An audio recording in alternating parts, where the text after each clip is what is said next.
Peshawar university کی vice chancellor professor doctor Ajmal Khan کی بازیابی کے لیے پاکستان مسلم لیگ نون کی جانب سے رجڑ کے ممتاز سیاسی کارکن اور پارٹی کے ڈسٹرکٹ ریلیف کمیٹی کے چیئرمین رمضان خان کی رہائش گاہ پر جلسہ عام کا انعقاد کیا گیا۔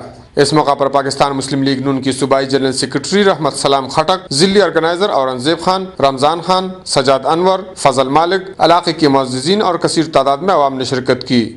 جلسہ عام سے خطاب کے دوران صوبائی جنرل سیکرٹری رحمت سلام خٹک نے کہا کہ پروفیسر اجمل خان نے نوجوان نسل کی بہترین علمی نشوونما کے لیے اپنی زندگی کو محدود رکھا۔ انہوں نے کہا کہ حکومت کا پروفیسر اجمل خان کی بازیابی میں دلچسپی نہ لینا لمحہ فکریہ ہے۔ انہوں نے پروفیسر اجمل خان کی بازیابی اور پاکستان میں امن کے قیام کے لیے دعا کی۔